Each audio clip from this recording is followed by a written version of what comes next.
Hello everybody, thank you for coming. It's quite special doing this on the last day, even though it is a bit of a final kind of finale.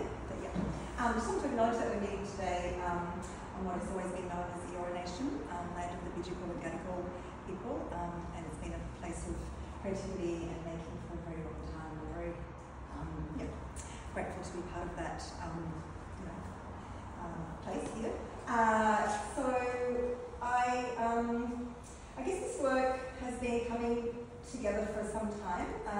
I work with photography in a very, in a way that is quite iterative. It is also quite, I wouldn't say it's complicated, because that's probably a little bit too wild of a term, but just it sort of occupies my mind and my heart in various different ways. And I think part of that has to do with my father, who was, a kind of very keen photographer.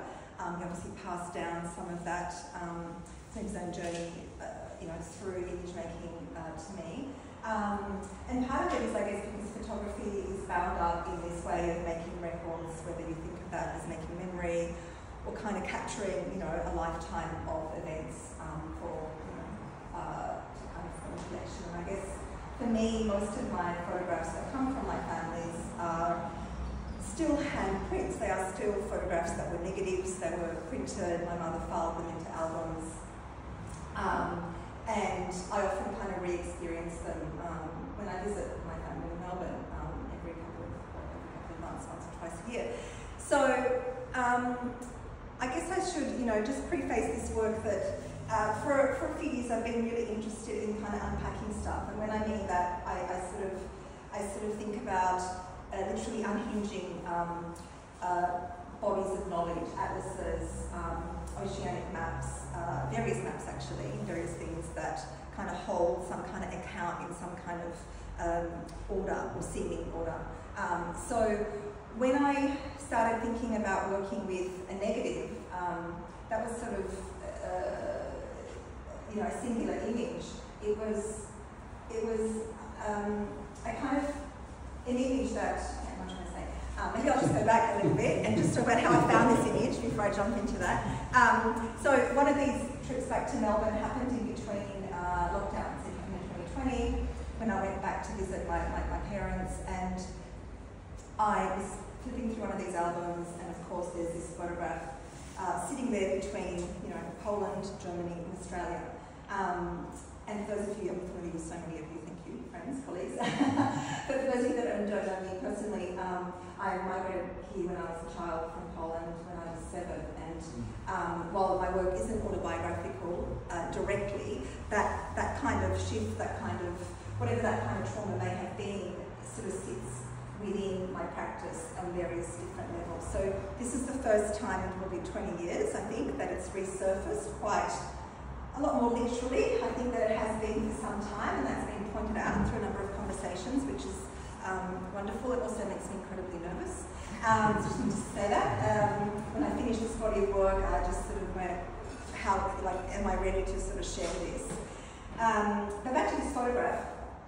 So my father took this image out the plane window when we migrated in 1987. And I was in Melbourne with my children, flipping through this album, and just sort of said, "Dad, what is the story?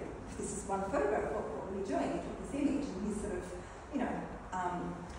explained, or just sort of nodded really, actually, that yeah, he took the photograph. And that's, at that time, I guess if we think back to what that was for many of us, sort of not being able to travel, thinking about family, distance and geography kind of differently to what we're returning to being normal now. That image in that moment took on a whole different meaning, and I just sort of went, I'm just going to take, do you mind if I take this, Dad? I just need to borrow the photograph. So, and he's very used to that kind of thing. So, I had the photograph for a while. I firstly, in 2020, and we all take these photographs, so you all know what they look like, right? We take them, I'm quite compulsive about taking them out the plane window. I don't know what it is about being there, mid-air, completely untethered from sort of certain to your location, even though you are very aware of your destination and where you have come from.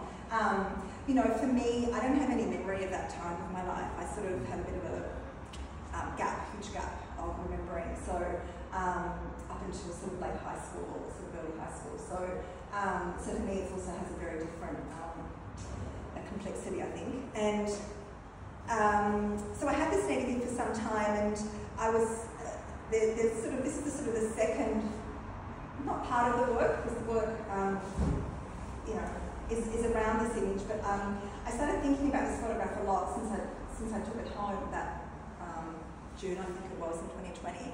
And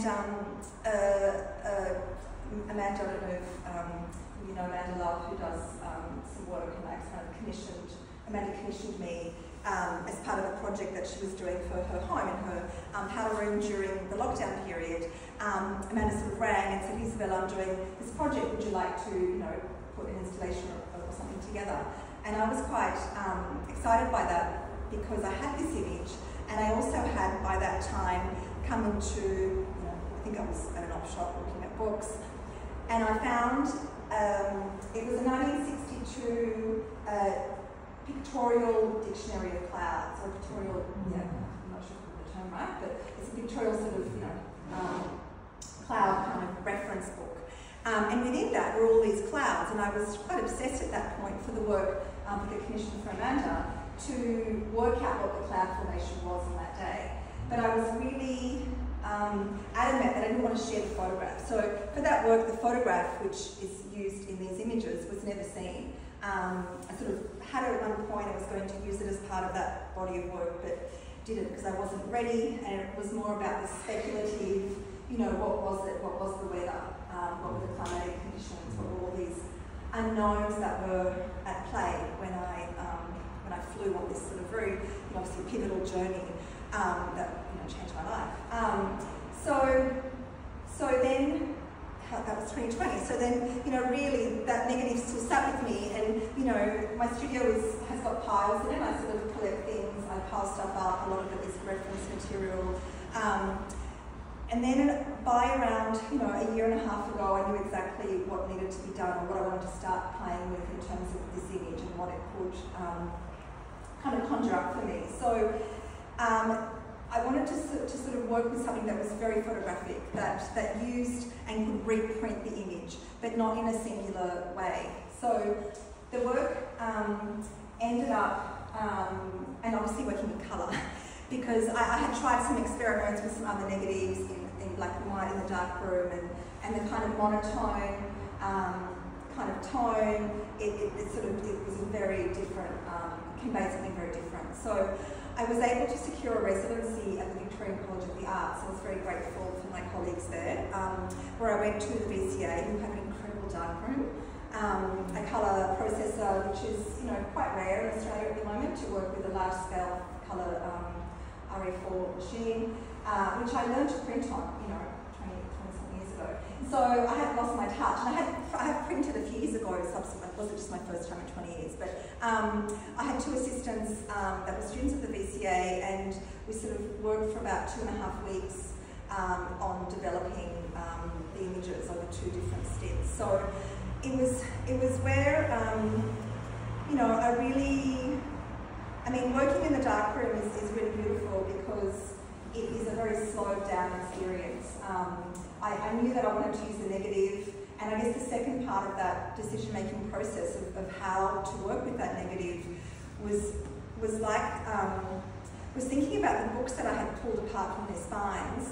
I was thinking about the lens, the camera lens, the apparatus, and how I could literally kind of remove it from its accurate measuring, light capturing kind of providence, I guess. So, you know, the camera as a tool is obviously very much responsible for, and kind of, you know, it's about attaining that detail and that precision. And so I thought about what would happen if I took the lens apart and I took the casing off the glass components, in which there was 3. So I had a lens, and my father, of course, who's an engineer, took the lens apart, and you know, we sort of did it together. But I mean, he sort of did the great kind of, you know, undoing, and we had the glass components, which were 3 pieces of convex glass, and the casing. And once they had left their kind of precision, you apparatus that is incredibly precise, they became very different kind of entities. They became very different. So I took the glass and I wanted to use that in front of the enlarger or with the enlarger. The enlarger is a the device, the kind of a machine where the negative goes in, the lens goes on the front, and then projects an image. So the mural room in that dark room had a track, and there is a enlarger on that track, and it goes forward and back, and it projects the image onto the wall, obviously, in order to get the size of the enlargement. So I wanted these to have that sense of scale, almost like a portal or a kind of window that you might be able to walk into that references the window in the plane.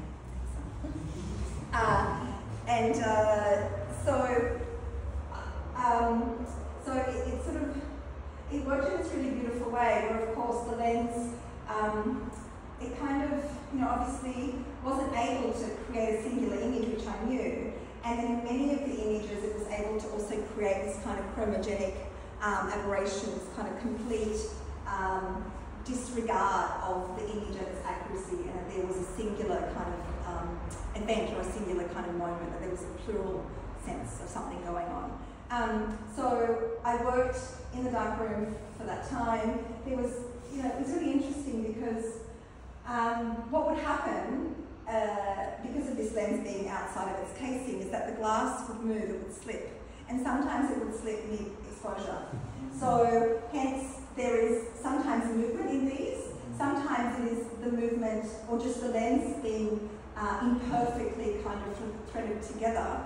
But upon change of each exposure, or to create a new image, the negative was moved and the lens was bumped. So it was a process of creating kind of uniqueness. So each of these images inadvertently became unique, which was really great. But when I was wrapping up the series and kind of feeling quite excited and so thrilled, but also, it's so unlike my practice because I can, it's not digital, but it works with negatives, it works with reproduction, and I can remake an image. So,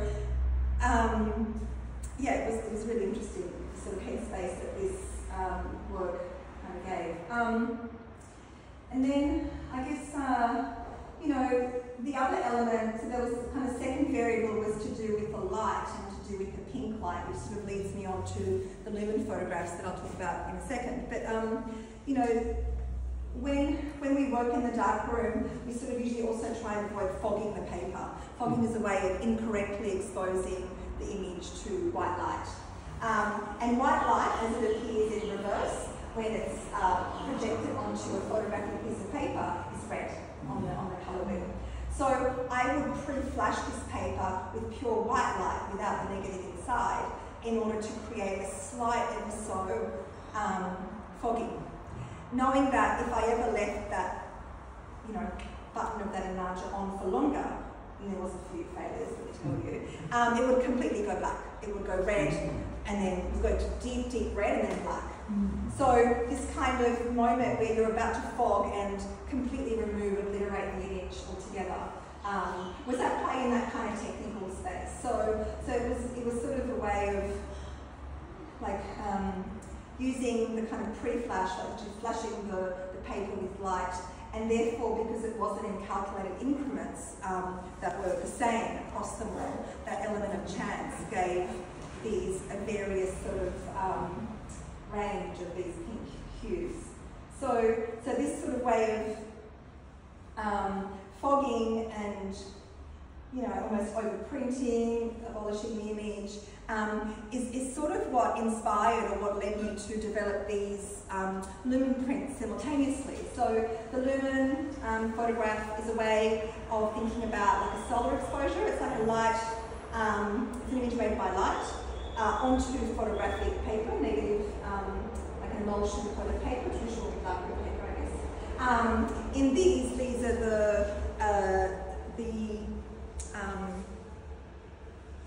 the fibre-based paper, so it's actually especially special, can I say, where it's the most archival silver gelatin type of paper that we can work with, and that has been around since the 19th century. And what I would do with this paper is actually not work with it in the darkroom at all. So by the sort of way of taking it out of the box, rather than in a darkroom, into my studio, and just laying the paper on my floor, on the table, and using it with the casing of the lens. So the other component, which wasn't used to make these photographs, has been kind of, drawn on in this other way, where they become these sort of playful falling objects. So one of these, the casing of that, which are sort of rings really, they're black rings of the camera that are really difficult to position and to keep upright. So there were many of these that I made, and sometimes they would also topple over during exposure. But what I loved when I tried making these in the first instance to test is that they gave this kind of incredible impression of falling in a way that I had been obsessed with in relation to the lens that I was using and the way that it was moving in the darkroom during that exposure period. So, but in effect, these lumen photographs, take on light over a couple of hours or over a couple of days. So they literally collect the light, and then I fix them. So I do put them into a fixing solution to stabilise the image and make them completely permanent and stable as an artwork. But if I didn't do that, if I sort of put them into the developer as they should be developed, the page would just go black. So if I followed the correct steps in the darkroom, they would completely be diminished. So there was sort of this play, which I realise is very cryptic photographically, and my brain works like that. I'm sorry, but and so the other alternative would be leaving the image undeveloped and unfixed, which is what I've been doing as part of a project that I'm working on at the Powerhouse, in my artistic sort of associate kind of role there, with some work that I'm developing. Been working on that for about a year. So some research and sort of, some work that I've been making as part of that has sort of really informed or been around at the same time. So I started thinking about, well, what if I didn't develop this at all? So the lumen photograph on the left, which you haven't seen yet, is the one that has the face mount. It's the more purple image. So that image actually exists. It's still in a black bag, actually the object of that image, but I don't want to process it. It's kind of an image that is this artifact that lays in a black bag, because if I do process it or fix it, it will change, as these have, but it will also create a sort of sense of the final product. So there's this kind of in-between time, a kind of interstitial space that exists with the lumen that, isn't fully, doesn't endure that kind of full process of making that sense permanent. So all these things around time and duration, and how I guess the photograph, is a kind of mediator for me in this work. Like, it is really what is the buffer between my own experience in that moment, terrible at maths, so 1987, and today, and the fact that the negative, of course, was taken by my father and used now through this work in that repetitive kind of manner, this kind of almost compulsive way to think through and I don't think it's an aim to remember, but I think it's a sort of, looking into something that I feel very much complicit in, but removed from. Yeah.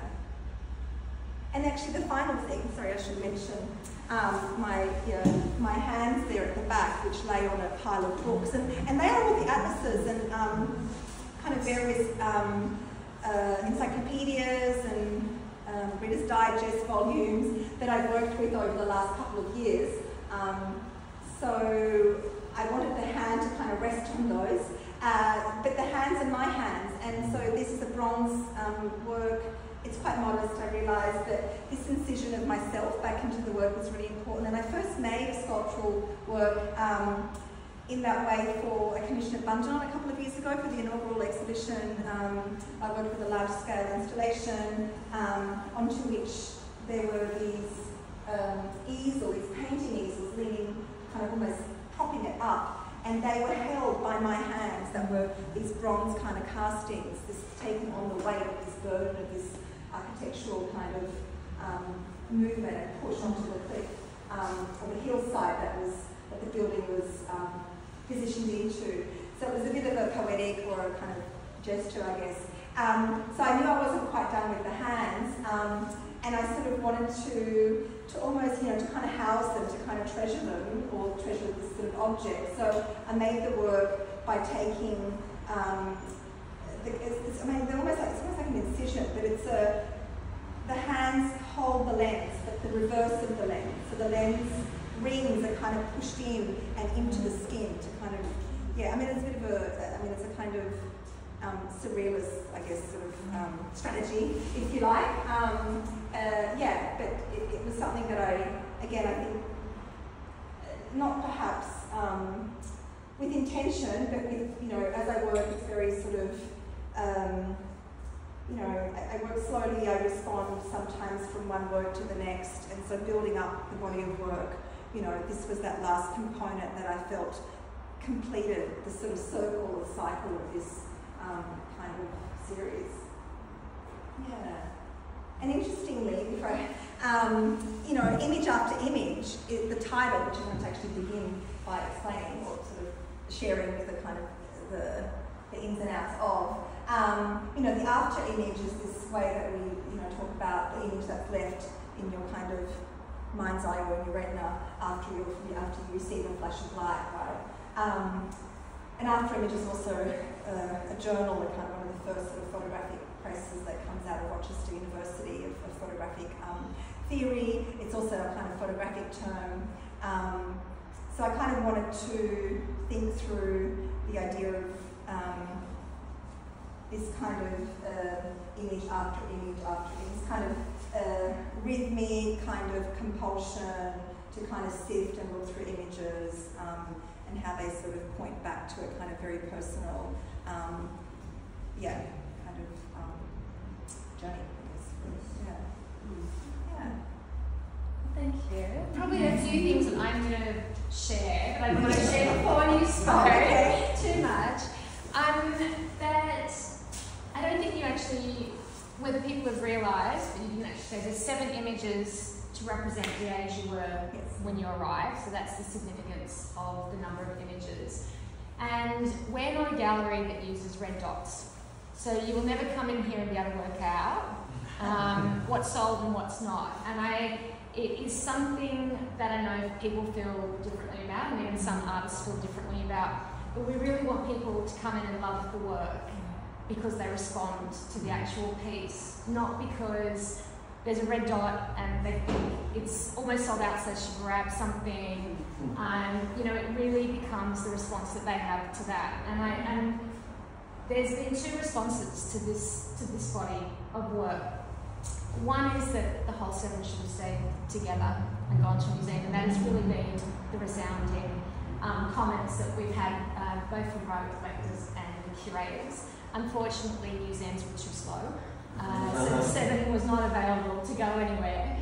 And as Izabela knows, we actually have had the same, actually 4 images that have been the images that people have really responded to over and over, and we could have sold, but everything's just a one-off, so they can't, so there's been quite a few disappointed people. But what I found really interesting is that with 2 of the collectors that was so specific on the images they wanted, we could not get them to consider a different image. And I think that's really interesting in an exhibition where you are working with the same negative, and there are slight variations, sometimes more than slight, but that absolute emotion that was evoked in people, that they, and when they asked to acquire it, they didn't realise it was already gone. So it wasn't as if they were saying it because they knew it was safe, because it was already sold. They wanted that image.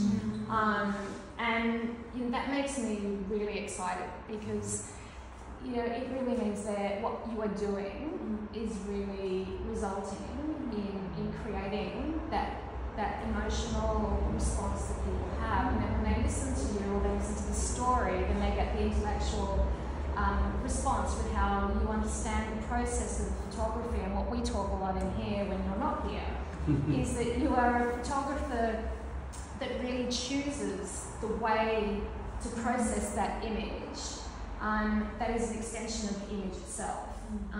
And I think that is also, you know, you'd be one of the rare photographers that I know of that actually go to that length to do that and to think, and I think that's the other reason why people have such a relationship to these works in particular is because, you know, it is about movement. You know, it's the movement of you to another country. Planes move, they vibrate, and you feel that movement. And we actually had someone in the gallery yesterday that said, I actually also feel like I'm in the plane, looking out, moving with Izabela. So I think that it's been an exhibition for us that has created such joy to live with every day. So I want to congratulate you for a huge body of work, and, you know, big emotions to leave the family, go to Melbourne to work and do all that. Or maybe actually it was a blessing.